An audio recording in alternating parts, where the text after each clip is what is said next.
Rudy's exactly right. And I would add, and I've said this many years on my radio program, when somebody says they want to fundamentally transform America, well, then you must not love America. It's like saying I'm going to fundamentally transform my wife or my girlfriend. That means you must not love your wife or your girlfriend. And Obama has shown no indication that he loves the Constitution. He never talks about capitalism. He's always bringing up the past. He's always picking at scabs. Even now, he's a patsy for Islamic terrorism. Half of his speeches are about how terrible America is, and America shouldn't react in a negative way. I want to remind this president, he likes to bring up Jesus in a certain context, and I say this as a Jew. You know, there's an awful lot of Christians in America and in Europe who have died, who have been maimed, who have been harmed, trying to defend innocent, peace-loving Muslims in the Middle East, in Afghanistan, and so forth. And it would be nice every now and then if he would acknowledge that.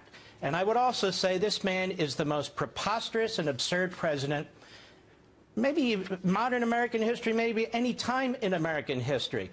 And here's the sad fact. The sad fact is, because of what he's doing or not doing, it's going to be left to the next president to deal with this, and it's going to be much worse. The genocide, much more widespread. They're going to have much more geography, much more resources, because this guy's not going to do it for whatever reason. He is not up to the task. Sean, I want to say something. Yeah, go ahead. He is no yeah. All right. Well, I was going to say, he's no defender of Muslims. And Muslims are being slaughtered all over the Middle East. They're being slaughtered in Africa, along with Christians, along with non-believers in a certain sect of Islam. This man is not defending them. It's those of us who speak out and who are insisting that we take effective military steps to put an end to this. We're the ones speaking out for Muslims and so forth. I think Obama is a religious and historical illiterate.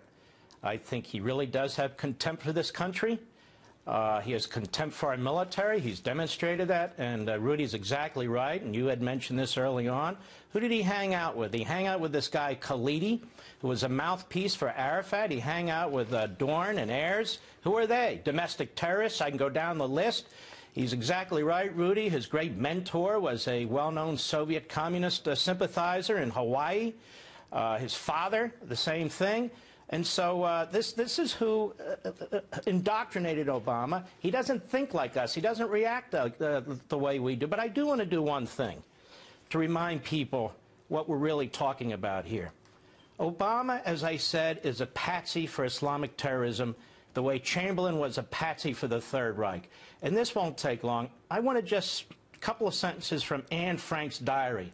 Because, you know, Sean, this is a war really on little girls and women. That's what's taking place, the brutalization in front of our faces. Anne Frank said in 1944 in her diary, "I've reached the point where I can hardly care whether I live or die. The world will keep on turning without me, and I can't do anything to change events anyway. I'll just let matters take their course and concentrate on studying and hope that everything will be all right in the end." And then shortly later she wrote, "But the minute I was alone, I knew I was going to cry my eyes out. I slid to the floor in my nightgown and began by saying my prayers very fervently. Then I drew my knees to my chest, lay my head on my arms, and cried, all huddled up on the bare floor. And then a loud sob brought me back to earth." Mr. President, there are tens of thousands of Anne Franks right now being brutalized. Why don't you do something about it? Why don't you demonstrate that you're a leader, you're the commander-in-chief, and let's take care of business.